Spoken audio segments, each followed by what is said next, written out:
Hello again, everyone. Good morning. I'm Gary Gonzo. Welcome to the Race First coverage of round 5 of the inaugural season, the Velocity Online Racing DW12 Championship Series. Today we come to you from Nashville Superspeedway, where qualifications is just underway. See the ticker at the top, about 4 minutes, 10 seconds left to play. Laps are just now starting. We'll see some speeds coming in.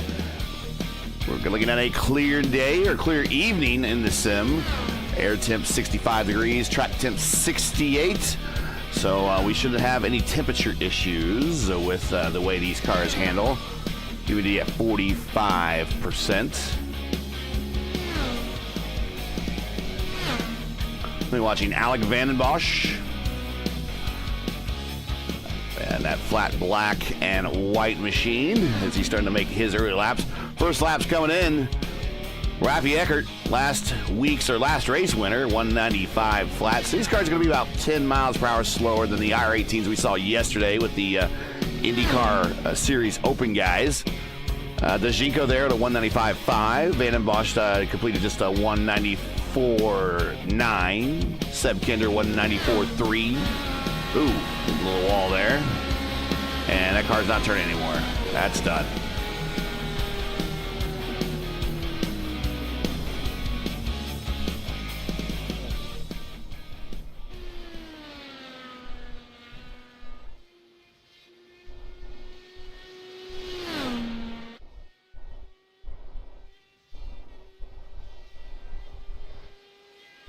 I'm watching Matthias Strauss now. Or Matthias, depending on how you want to say it.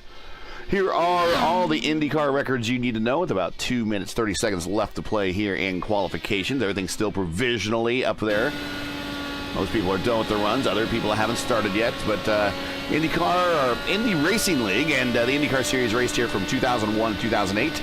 And actually announced last week, matter of fact, actually this week, middle of the week, that they will return to the track later this year for the 2024 NTT IndyCar Series finale. That's going to be great news. Get a new oval, or an oval we haven't seen on the schedule, back. Track record is held by Elio Castroneves. It set that in 2008 with a speed of 204.519. Obviously, we're seeing a little bit off that pace, but that's okay. These cars are, my understanding, is a lot easier to drive versus what I've driven before. This is a very hard oval. It's one of the hardest ovals to drive any cars on, in my opinion. And apparently they got a good setup on there that everyone seems to be okay with. But career wins leader here at Nashville are Buddy Lazier, Alex Barron, the late, great Gilles DeFerrin, Tony Kanaan, Dario Franchitti, each with 1. Scott Dixon is by far and away the king of Nashville. He has 3 wins, all consecutive from 2006 to 2008. So that means, folks, when everybody comes back in the fall for the NTT IndyCar season, Scotty D will have a 3-win streak on the line here at this track. And we'll see if he can get 4 in a row, separated by more than 10 years. That would be cool. But with that said, let's get into this here. It's about 1:01 remaining here. Start getting a starting lineup here for you. Another thing here interesting about Nashville Superspeedway is that all winners are started in the top 10 in IndyCar history. So starting position, track position is everything here. We've seen that played out also in the IndyCar Series Open guys when they were running here yesterday in that 1 p.m. strike the field race we had on Saturday. Craig Forsyth there. He won that race. He's back again for the VOR series. So it's all 10 at the top, 196.2 Eckert. Now 195.8 down the P2. Here's Hugo Gallas trying to get one in here before the time runs out. Jesper Orman is in, but decides to start from the rear with no time. We're looking at about 14 cars to start this race. Not too bad.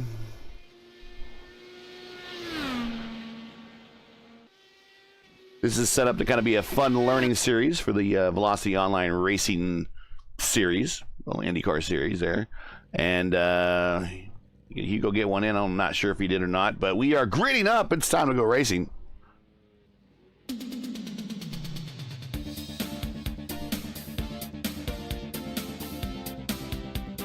Here is your starting lineup.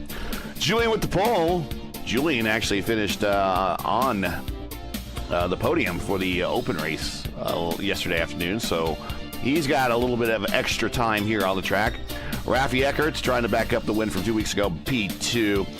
Four-door, Dashinko, P3. Alec Vandenbosch, P4. Craig Forsyth got a good lap in there at the end. Comes up to 5th. Gary Lovern, 6th. Moving on, Seb Kinder, 7th. Matthias Strauss, 8th. Patrick Salvazzi, P9. Jordan Evans joining us, P10. John Christensen, P11. Alexander Bonnie, our benefactor here. I want to thank him. And won't say who it is, but he has a famous family member who actually drove these cars in real life very, very well. Let's just say at that. But Alexander, P12. Moving on, Jesper Orman joining us this morning from Scandinavia, P13. Hugo Gallis did not get that lap in, but we know what he's doing here. We've seen him race, or I've seen him race here from the Lionheart IndyCar Series. He is P14. That is your 14-car field. Everyone just kind of warming up, getting ready, waiting for the pace car to roll out and get that pace lap underway.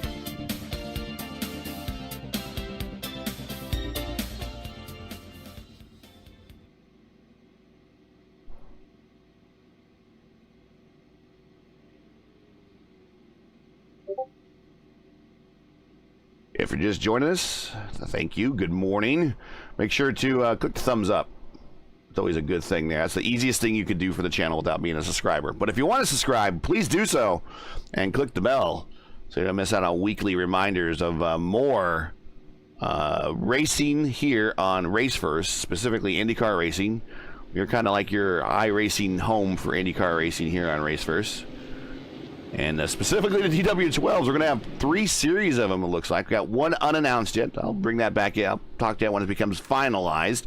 But starting next week, it was pushed back a week, will be the start of the Dark Horse DW12 IndyCar Series there. Now it's called the Dark Horse Racing Series, but their DW12 series will start next week at Kansas, I believe. And we're getting ready to go green. Got the camera on Gary there. Go back up front to our pole center. Is this pace lap is pretty quick here at Nashville. There you see it, 1.33 miles, Superspeedway, D-shaped in configuration. Concrete is the primary surface. Here we go. Getting ready to go green and waiting, and he's off. Julian gets a big lead. Eckert's now being challenged by four-door. Craig Forsyth already up 2 spots. And now 3 spots as he's side by side with Rafi. Down the backstretch. Everybody looking clean so far. And he pulls in behind Rafi. Rafi looking low on four-door.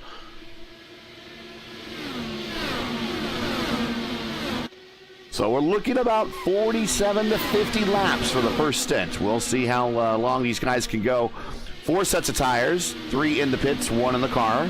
And every time they stop, pretty much, there's going to be a new set of tires. Tires are king here on this surface here at Nashville. The best way to make hay at this track is you do it in the first couple laps, and then everyone kind of settles in. And here comes Seb Kinder on the high side, trying that high line.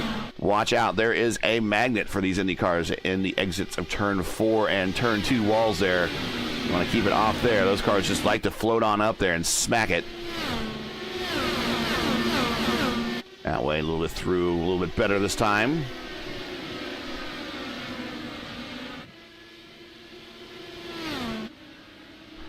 Go back up front and let's bring up the tree here. Give you an idea where everyone is, what the lap count is. There you go. Julian with already a second lead over Rafi. A little bit further back, Salvazzi and Strauss racing. There's a side-by-side, Orman and Christensen. Orman not in his traditional colors that we're used to seeing him in his IAR car. He's in a bit of a, not a retro, but it is definitely a livery that was used in the late 90s. Right around the split, that's what Michael drove, but it was all black. I don't recall if there was ever a full white version. That's the Halloween special.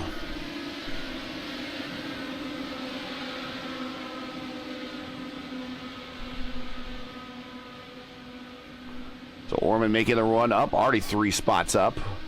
Jordan Evans just kind of taking her easy in the back there in the Thrustmaster Dallara.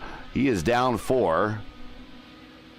And these cars are a handful to drive here. This is not an easy track, and this is not an easy car to drive here. Now, one of the reasons why it's not an easy car to drive here, these are fixed setups, and unlike the IR18, there's our leader, Julian Altena. The IR18, iRacing has enabled the in-car tools for the IR18. So you have the front roll bars, you have the weight jacker available to use. Even the fuel management system you have available to use, and that I believe you have nothing to use other than might be brake bias in these cars right here. It's been a while. I need to go back and double check that, but really it's left to the driver, your foot and your ability to kind of bring these cars around. Now the setup is kind of a base setup, kind of make fair for everybody, but how you approach the track is key on how well you do in the race. So if this particular service, if you are kind of a to-the-wall driver, you're going to wear your tires out really, really quick. If you kind of lift coming into the corners and easy in, easy out, or easy in, fast out, kind of the Kyle Petty way of, and the only reason I remember that is that that's how he did Dover, and this is a Dover-style type surface and track. Not exactly, but you know what I mean. That's how he kind of approached tire management on these tracks. Hopefully that's my one and only NASCAR reference this entire broadcast. 10 of 113. We're a little bit shorter than yesterday's IndyCar Series Open guys race. That was 115, so we're a little bit shorter here. Let's go back to Craig. There's your winner from that race. iRacing does a horrible job at naming their series. They call it the Open Series. Used to just simply known as the Indy Open Series. Or collectively known as the Indy Open Series in the community and accepted as that, but they decided they wanted to call it the IndyCar Series Open. so it doesn't make much sense. Everyone's kind of in that, well, we thought it was just after a few laps of the goodness of the tires run out, about almost a quarter of the way through a first stint. And everyone's just kind of separated by, a 1/10, 2/10, and tires are worn out already. So that's a bit of a parade. Do want to show you while we have a moment here. Get back up to Julian. Here is the Season 1 remaining schedule for the series. Nashville, and then Pocono next week, and Indianapolis Motor Speedway to round out the season. Julian should have, though, I don't know if Julian knows about the history of the Pocono Mountains, and being that as the honeymoon capital, used to be the honeymoon capital of the world, but Pocono would be a more appropriate race to be done Valentine's Day week, but maybe he didn't know that. I'm a bit of an older guy, so maybe only I would know that, but that is the schedule. 2 crown jewels to run out the remainder of the season. And let's bring up the schedule for next season. Here you go. 6 rounds. Michigan, Gateway, Texas again, Daytona. Yes, we are going to do some draft racing here. Indianapolis again, and Auto Club to round out the season. Auto Club, as I like to know fondly, and of course rest in peace, as Fontana. Back to the action on hand on track. Thanks for joining us, everybody. Good morning. Lap 116 of 113. Lap 16 of 113. Wishful thinking. Lap 17 now of 113 from the Nashville Superspeedway. You are watching the VOR DW12 Championship Series. And let's go back. We have a pass for position. Not the only car passing right now is Jesper Orman. He is now up 6 spots, just getting around Gary Lovern. in that green VOR car. I don't know if Julian, and that he's not a member of Team VOR there. He's team leader. Julian's there. Gary is. I don't know if Julian's told him about the. Gary, very hard in, slow off. It looks like Jesper's lifting going in and is very quick off. But I don't think anyone's told Gary about the myth, the legend of the green car. But still, he drove to a top 10 finish last week, so it served him well. Watching Jesper Orman. White cars are often underused here in the series. Everything is kind of colorful, but there's nothing like a plain, pretty close to it, a plain white wrapper out there. So easily seen on the racetrack. It catches the camera. Go back to P2. Ralphie Eckert, he has one of the better liveries out there. That's a catching one right there. That Lerner Energy entry. He is the points leader, as a matter of fact, in the championship. We don't have a graphic for that, but he is a leader by 29 points over Julian and a leader by 38 points over Dojinko. All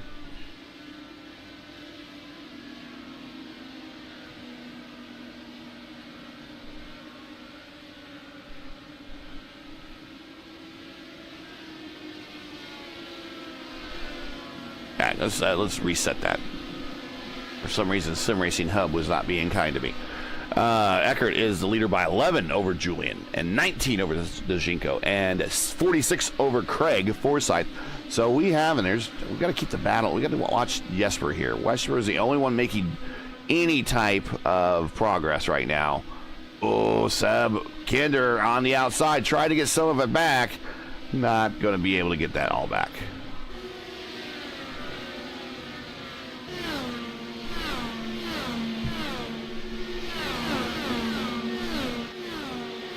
So next up for Seb is Vandenbosch.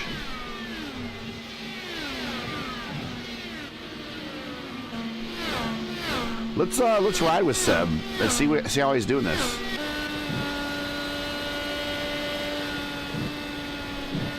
Yeah, dropping 2 gears. I think Vandenbosch might have kissed the wall there. Got a battle for the lead.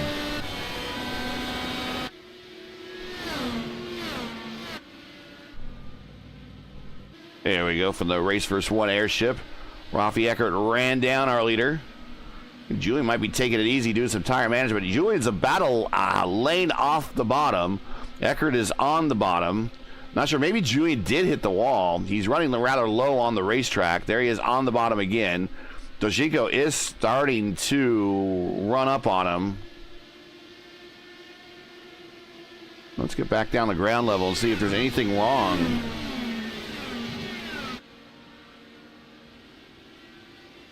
Check the ad blockers on the side. Are they bent up? Maybe. But the way he's falling back, let's see. He has a purple lap, but he is a second slower than just about everybody else right now. I think he might be experiencing issues. We missed that.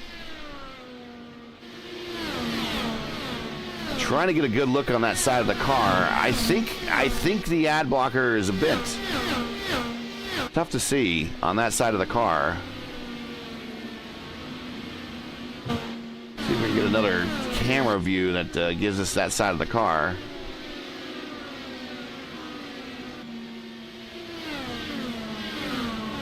Yeah, I think it is. Could be wrong. There's Seb. Might be kissing in the back there.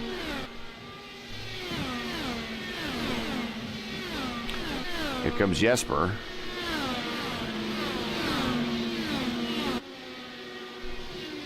Let's check the cams on Julian's car here and see what the issue is. Left front is looking good. Right front, left rear.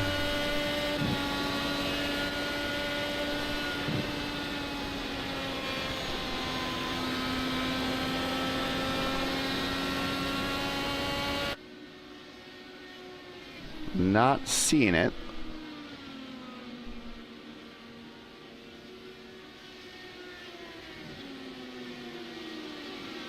Yes, there it is, right there. There you can see clearly on the side. He has been into the wall. So a small error there on the part of our pole sitter and former leader, Julian Altinas. That turns the lead and the battle of the championship back over to Rafi Eckert. We'll get the camera on him. There he is, taking the lead just a couple laps ago. We're now almost to our first, about halfway through the run, a little more than halfway through the run.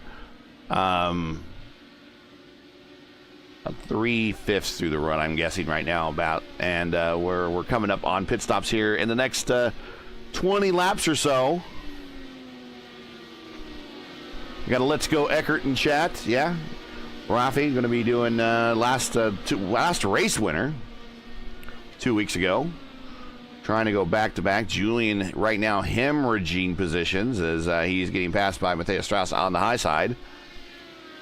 Strauss in that Taylor Swift car.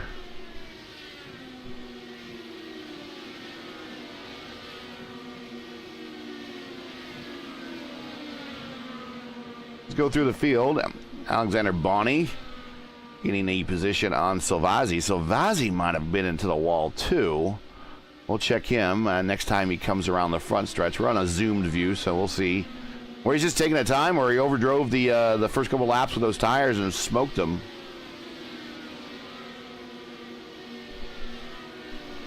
Yeah, and his right side pod is bashed in. So he and Julian are going to be on equal ground here very, very shortly. So let's do P2.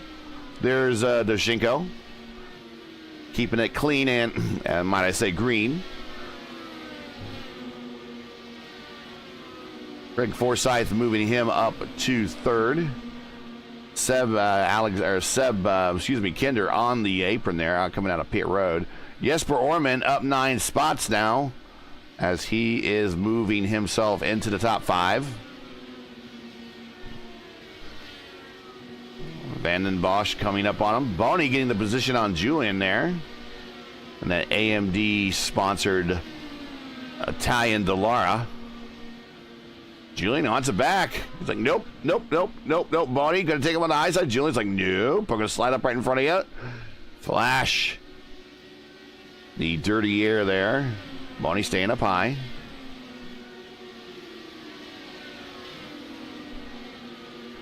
Might get a run down the front straight, and he does. Go to the inside. Highline on the corner exit certainly is the faster way for these cars, but he got the position cleanly.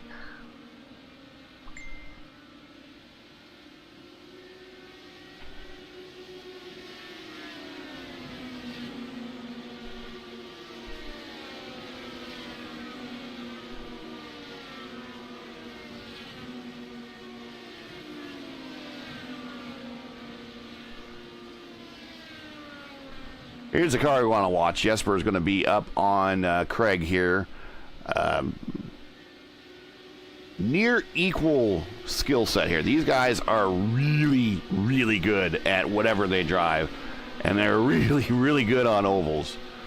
And I know for a fact, and I haven't seen Jesper drive the 12s too much, but I just know that he is a good driver based upon what we've seen his ability in several of the open leagues and open races I've seen him in. But I know for a fact that a proven winner in Craig Forsyth in the Lionheart IndyCar series on actually it's their Speedway series, which features the DW12. 2 years ago was the last season. Of course, last year was the broadcast ban, and they did not run him then, and they're not going to run him this year. However, there might be a split-off league, and it might be here on Race First. Keep your noses peeled for that. And then hopefully we're looking back for another Lionheart season return in 2025. But right now, watching a battle for third. Jesper Orman. Ooh. And again, seeing a lot of puffs of smoke coming off that turn 4 wall. Not sure if they're really getting into it, but that's a netcode activation.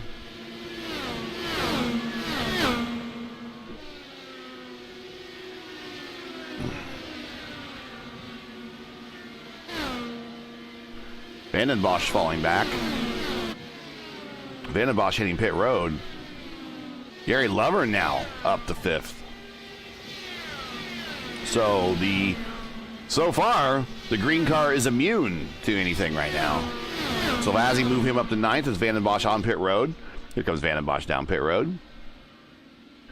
And you see, back in the day when these cars ran, and then actually these cars actually still do run, the tubs are used on the IR18, and it's an IR18 aero kit that's been slapped to them.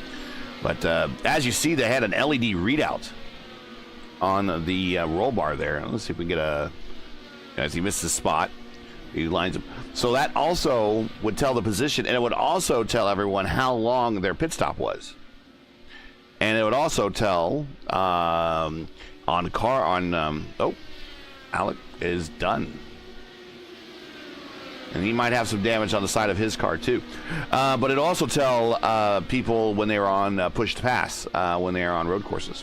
Back when push to pass first came in. Back in and down and away. Maybe had to momentarily pop out, change the setting. A leisurely stop there for Alec Van den Bosch. Little early. He might be able to make it to the end. We'll see.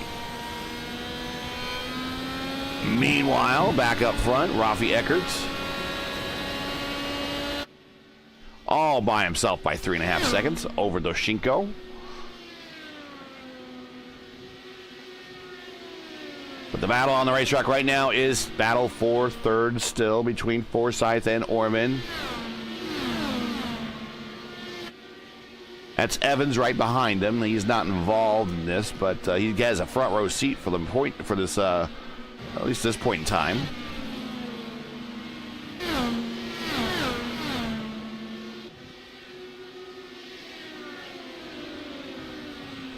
Let's watch Jesper here. We ride along. He might just be cruising now. If he can't pass, maybe do some, well, nope, I think he's going to make an attempt here. Getting really close, going to go to the inside. I think Craig gave him room. And then see, Craig did the CD and take it, went ahead and shut the door. Yeah, little pops you hear. Those are down shifting. Probably from, oh, Doshinko, I think, might have hit the wall there, the way he came off it.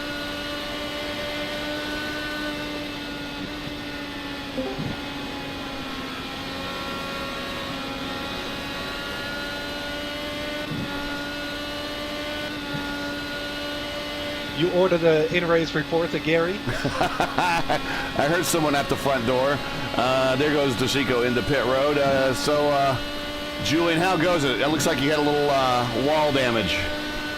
Yeah, I'm not good at this track, apparently. I'm good until I'm not. And then, yeah, it was all over there. My right front is damaged. I keep saying this is a hard track. This is, I remember when it's like one of the last super speedways that's been released, or most recent super speedway has been released here on the service, and I remember I was excited for it because the Indy Racing League and IndyCar series ran here, and I wanted to run an IndyCar here, and I drove the IndyCar on here for the first time. I'm like, this is hard. This is a hard track. It's harder than Road Atlanta. But yeah, I got a right front suspension damage. It's not meatball levels of bad, but it's bad enough that I'm like a second off the pace right now. So, yeah. Yeah, we think Silvazzi might have had a similar incident. He's showing some damage on the on that right side pod as well, and I also believe Van den Bosch is showing some damage there on the right side pod. A lot of cars, we're seeing a lot of puffs of smoke on cars coming off of corner 4. And again, we're not sure if that's actual contact, or if it's just the net code kicking off a possible collision. But one car that's not having a problem right now, Jesper Orman, from the back to the front now because of pit stops, your leader over Craig Forsyth, who's now second. Strauss up to third. Eckert coming off of pit road is now fourth. So Eckert pitted at lap 52. Is that enough to get him to the end? Well, I just ran out of fuel because I was distracted listening to you, so... Okay, so Julian is out of fuel at lap... 51 laps. 51 laps. 51 laps. That's going to be another stop probably, and splash and go kind of there toward the end, if we get any cautions. Lovern on pit road. And I believe the is the rule set today to use the pit road entry on the backstretch, or they can exit off of 4, enter off of 4? Turn 4. I just entered in turn 3 because I was out of fuel. So. Yeah. There he is, wheeling it down to that spot there. Getting topped off. Okay, here comes Jesper Orman. Did he get down to... Yes, he got down to speed there. Very abrupt off the banking onto the flat asphalt surface. Now he's coming down to his stall, which is actually the very first one on pit road that he's going to reach. Or maybe the second one there. Yeah, Gallas might have had the first one. They both started on the last row. Standard service possibly here for Orman. Tires down and away at lap 56. Oh, car feels a lot better after the 17 seconds repairs.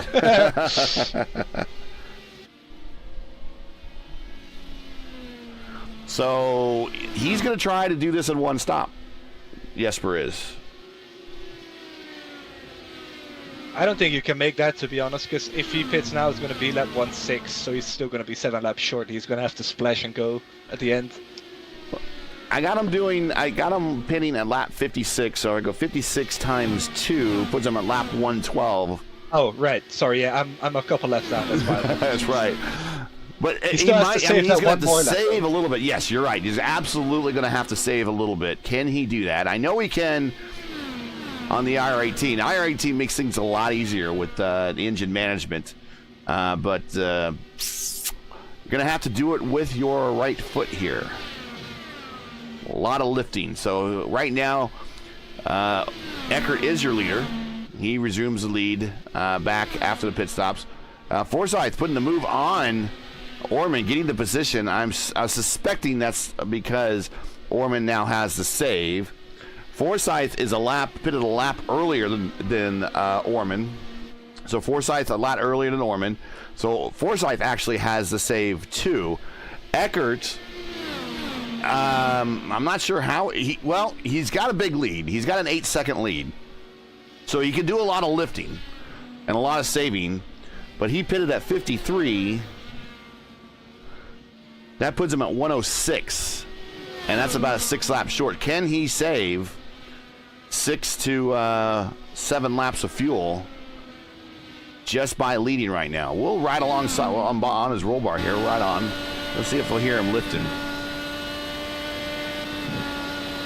Grabbing gears.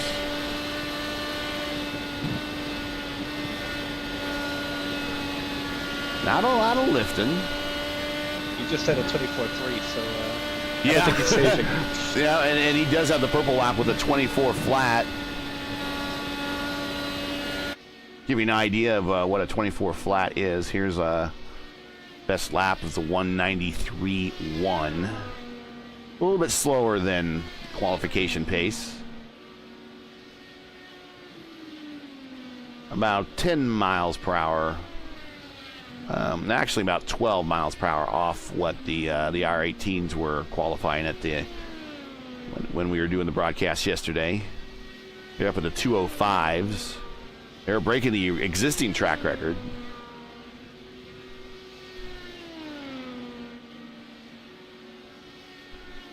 Give you a last lap readouts here too. Give you what everyone's doing, managing these tires.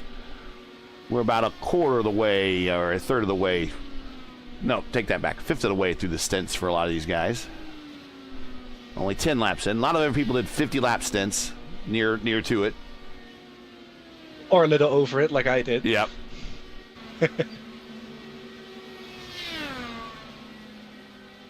Your leaders, Eckert, Forsyth, Orman, Doshinko, Strauss, Lovern moving up to 5th. Strauss, there's a battle on the racetrack right now. Oh, Strauss in the grass. Now, that's not going to bring out the caution because he's not blocking anything. Now, if he goes sideways when he rejoins, that will bring out the caution. Back underway. So, while we got a moment here, let's check out what happened to Strauss. Let's go back in the Wayback Machine and check out him hitting. I don't think he hit the wall. I think this is one of those situations where the back end just comes around on you on its own on exit of corner 4, and whoop, there it is. That's exactly what happened. Nice big grassy area where you can recover. Hopefully not a lot of damage to the under tray. Gets it woed up, spun around, aimed in the right direction, and away he goes. Back to live action. Go ahead. Gary, I will say, well, what probably happened to Matthias is he was overdriving the right sides into turn 4. That way he was sliding all the way in turn 4, and once you kind of slide through a corner, it's very hard to get the car back up. And that's probably what happened and made him lose the rear end, because the tires were just kind of screeching for grip. Yeah, and, it just let go on him. Pretty common when you overdrive these cars, certainly in the exits of turn 2 and 4, you'll see that happen. And there's a lot of grassy area here, so you can hopefully have plenty of time to try to recover your car and keep it off the wall. But if cars do hit the wall, depending on proximity to the racetrack, I guess is when iRacing will throw the caution. But no caution here. Oh, there's a position up for grabs. I'm going to focus again, Gary. I'll leave you to it. All right. I'm going to chase down Jordan Evans. All right. Our in-car reporter back at it.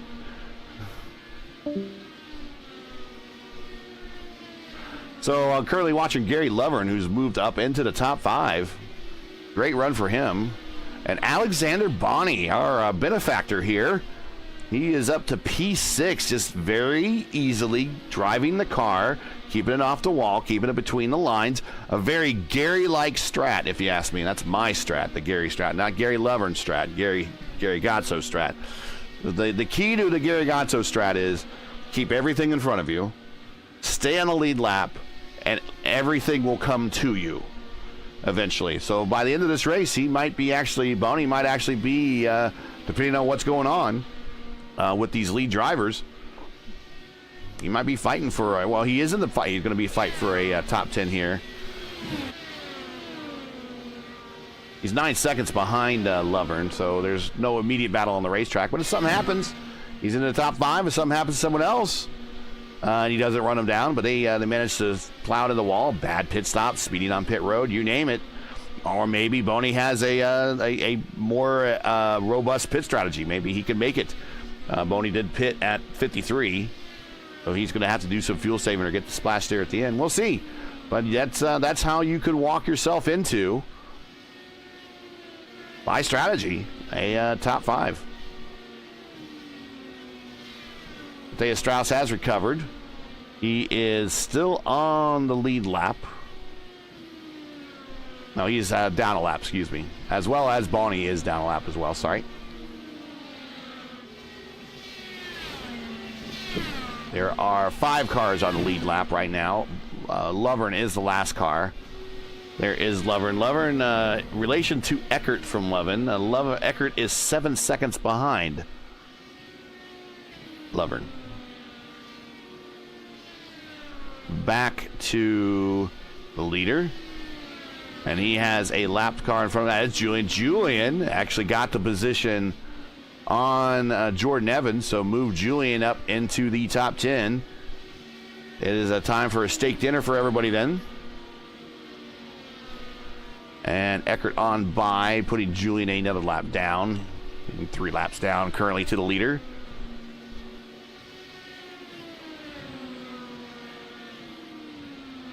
Quickly gone by, 75 of scheduled 113. Rafi Eckert is your leader. Want to thank everyone for joining us. If you're enjoying Race First coverage of the VOR IndyCar DW12 Championship Series and you respect the stream, please do us a solid. Make sure you support us by subscribing. And while you're at it, don't forget to smash like and click the bell so you don't miss out on future Race First iRacing broadcasts. Top 5, Eckert, Forsyth, Zashinko, Orman, and Lovern. I think everyone's going to have to stop, possibly, with the exception of Orman and maybe Forsyth. We'll see how everyone is saving fuel. Maybe even Eckert, too. If Eckert can save that much fuel. He is now 24 laps into his run, halfway through He stopped at 53 last time. He is lap 24 this time on the stint, so halfway through.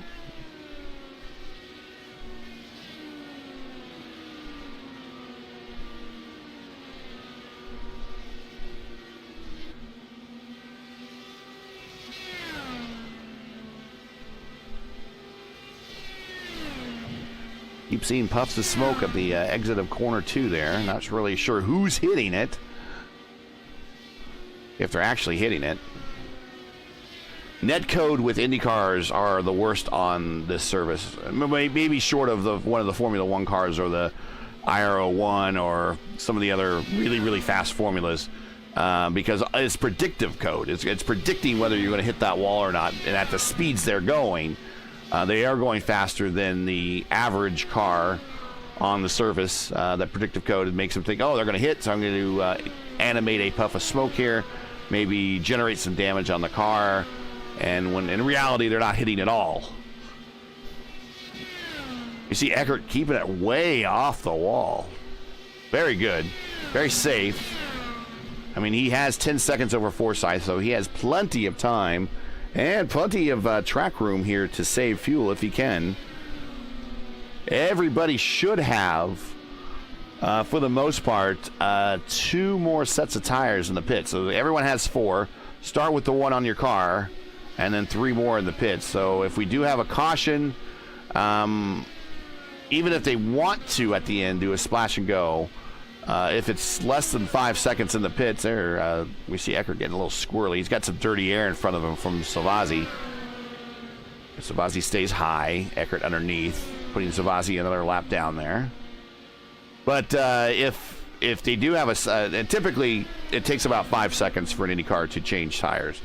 The reason why is there's a single lug, impact lug. There's a man on each tire, and there are pneumatic jacks under the car. So it just, as soon as it hits pit road, one of the crewmen sticks in the pneumatic hose that puts the jacks down. Car rises. Each of the wheel changers hits the single hub, pulls off the tire, puts on a new one. That all happens within 5 seconds, give or take. If they're going to sit there on pit road and get more than 5 seconds worth of fuel, you might as well go ahead and get new tires. If it's less than 5 seconds worth of fuel, then I would say go get fuel only and then finish the race on those last couple laps on those existing laps of tires. And Zavazzi, I think, might have got the wall for sure that time.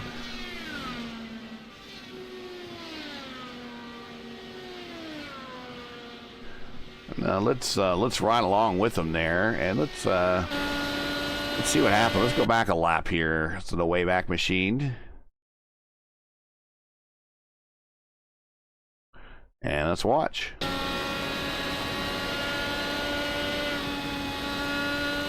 Well, everything but the sound. Everything but the sound.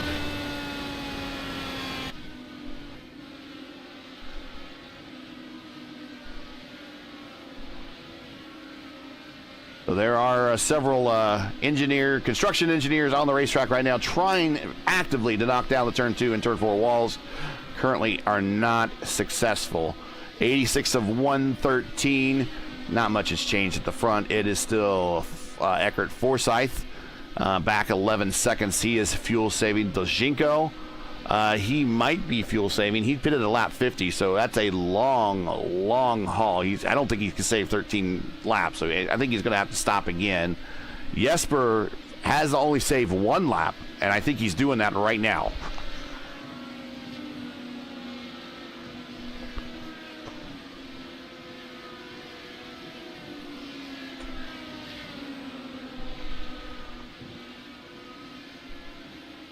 Want more IndyCar Oval action? Make sure to catch us on a Race First this Tuesday, 7:15 p.m. Eastern Time, for the IndyCar Oval, or IndyCar. Well, they call it the IndyCar Oval Series. Used to be kindly known as Indy Fixed, with the IndyCar Oval Series. That will be at Kansas. We expect that track always invites good racing, good close racing from these cars. Another puff of smoke there in corner exit 4.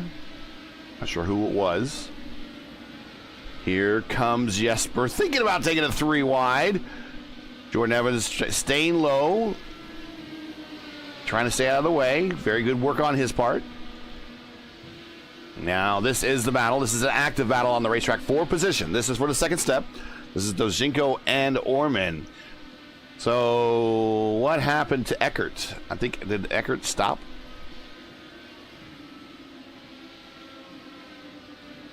Yeah, he stopped at 89. So Eckert made his last pit stop a little early, hoping that maybe he can get the undercut with these new tires. He's going to have to push. And he is pushing, folks. He just went purple to 24.2.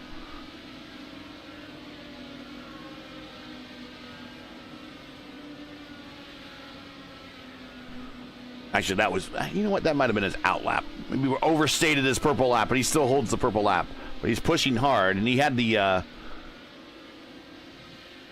time by 24.2, so he is really in the neighborhood of his purple lap, and he had a draft of Forsyth to help him. Let's see what he gets this time by, and he actually has a little bit of draft help from Julian. Julian stays high.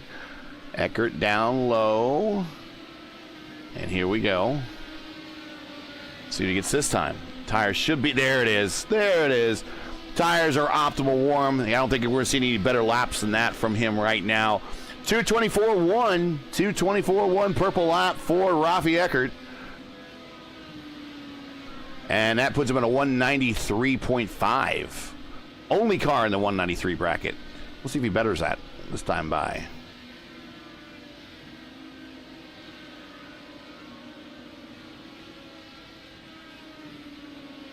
$224,285.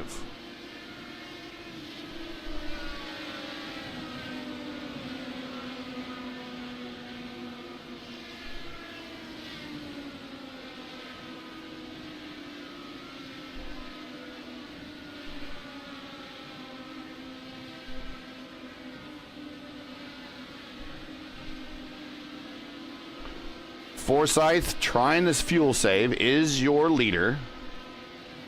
He is turning 24 second laps. Dozhenko, I don't think he can fuel save. He just needs to push and then pit. 24 5s. Jesper Orman 24 6s. Right in the draft there of Dozhenko. Gary Lovern up to P4. Rafi Eckert P5. Strauss 6th. Salvazzi 7th. Boney 8th. Altena 9th. Evans 10th. Gallas 11th. 11 cars still running. 14 started. Thanks for joining us, everybody, on this morning here. I guess it is, I'll make another NASCAR reference. This is Daytona 500 day. Snow on the ground here in central Indiana, where I'm broadcasting from. But in the virtual world, it is 64 and clear. And Orman got around Dozhenko. I think Dozhenko might be hitting pit road. Yep, right about where we thought he would. Right about a 100. So he was about 13 laps short.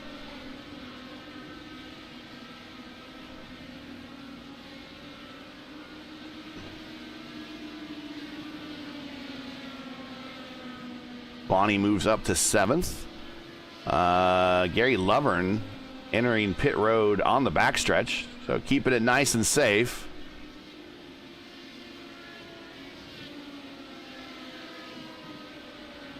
He's currently in third, as you see by the LED readout there on the hoop, on the roll bar.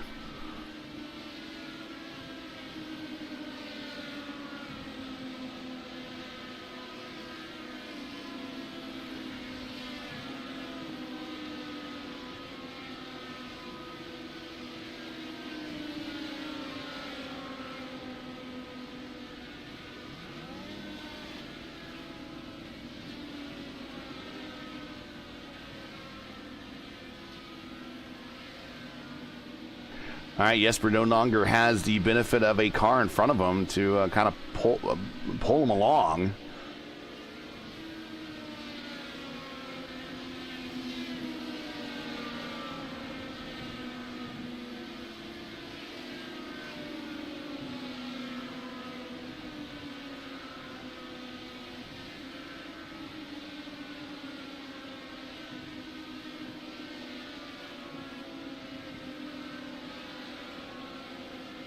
he's going to get Julian there. This drone view is very good. It gives you a wide view of the track. Getting down on these TV cameras brings it rather low, not seeing all the action. Good action down the backstretch from that shot there. I hear a car crashing. And, oh, and that is our leader. That was our leader. We are under caution lap 102, and Craig Forsyth, something happened. Oh no, it's the same thing that happened yesterday in the open race. Oh, and Gary Lovern runs them over. It was the same thing that happened to Nielsen Messias. Oh my goodness. Well, it pays not to lead here at Nashville when it comes to a pit stop. And that's might be terminal damage on Forsyth's car. You're going to bring it in, go to pit road, try to get it done. He is a points leader, or one of the points leaders, so he'll want to get that fixed and out there to try to complete some laps. But we're going to have a sprint to the finish here, folks. And I don't know who's staying out. Let's see, they're staying out. So Orman's staying out. Forsyth coming in. I think he has no choice. Eckert's going to pass on the racetrack.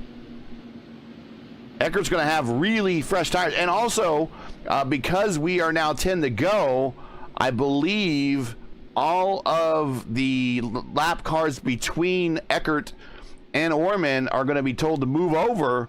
And Eckert and Orman are going to race it out in the closing laps here in direct contact. Oh, my goodness. Wow. Wow. 2 races in a row on Race First where the leader coming to pit road unfortunately gets run over by another car on the racetrack.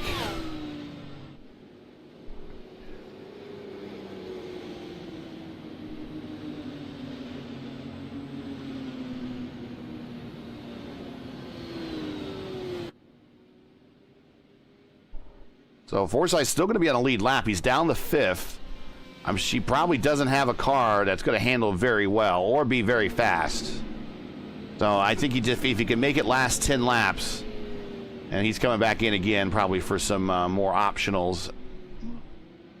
Four-door, Dajinko, he is now P4. Strauss, there in that Taylor Swift car, he, despite spinning out in the grass midway through this race, he is now P3, and he is getting the wave around all of these lap cars. Same with Dajinko.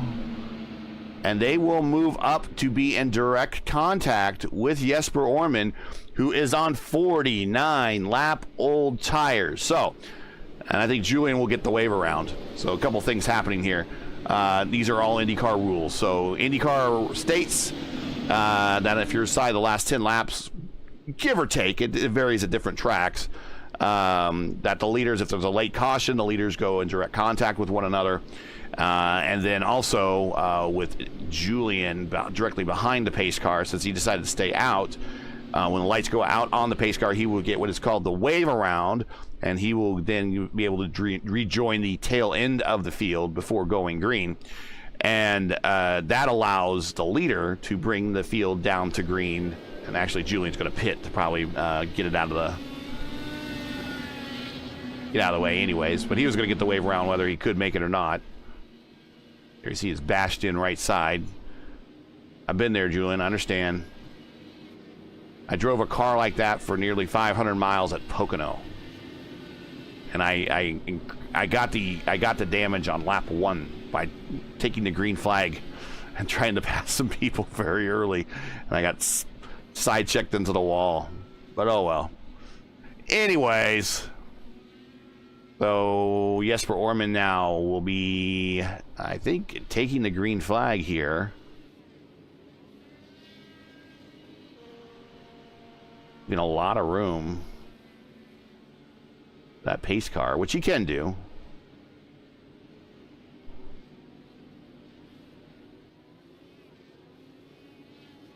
and he will be taking the green flag with 7 laps to go. 7-lap sprint to decide this here at Nashville Superspeedway. An incident very similar, ghostly similar to what we saw yesterday in the IndyCar Series Open Top Split, where the leader coming to pit road, Nelson Messias, got ran over by a car that wasn't expecting him to slow down. And actually, it was the other way around, to be honest. And today it was the leader, Craig Forsyth, getting run over coming to pit road. So here we go, green. Good start by Orman.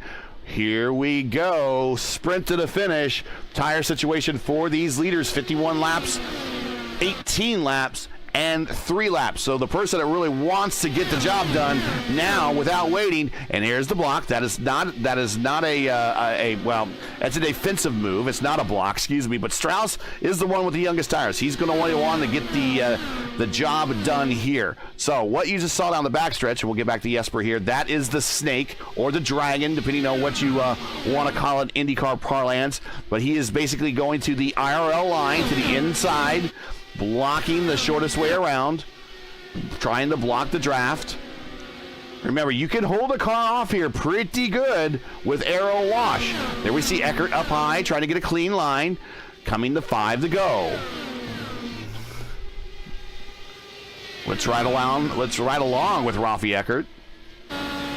There he is, washing up! Oh, he hit the wall! He hit the wall! He hit the wall! That is done! He is done! He's trying to keep it straight. We're not going to go caution, but he is done. His race is done.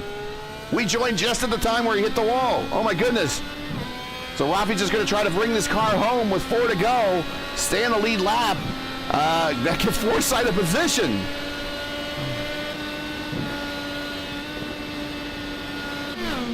So back up front, Orman now with Strauss 4/10 back. Can Strauss run him down?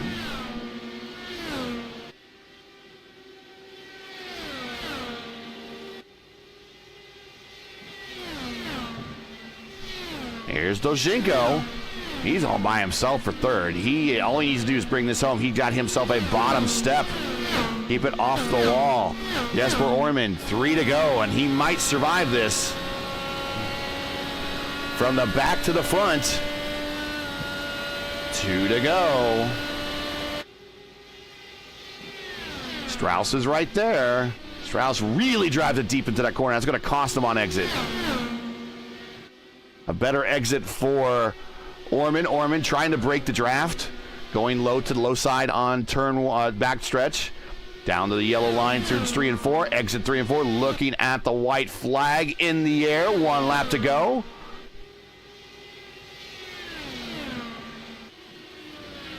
Orman clean and green. About a half lane off the bottom. Keeping it off the wall. Down the back stretch.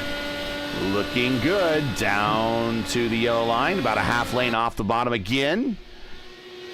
And as we said, from the back to the front, Jesper Orman takes the checkered flag here at Nashville by 1 stopping. Nice strategy.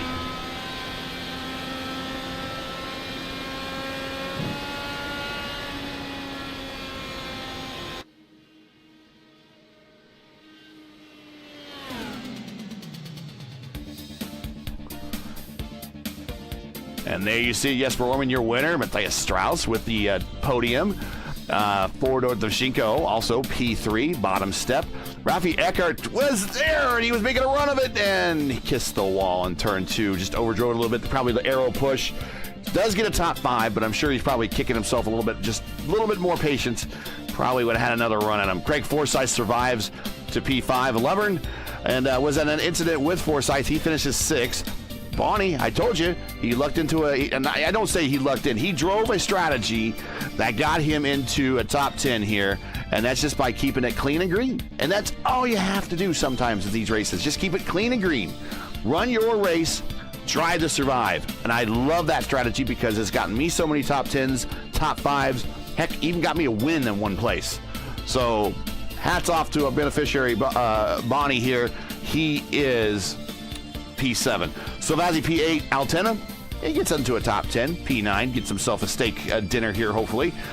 Jordan Evans at a top 10 there. P10. Gallas, Vandenbosch, Christensen, Kinder round out the remainder of the top 14. That's it. Yep.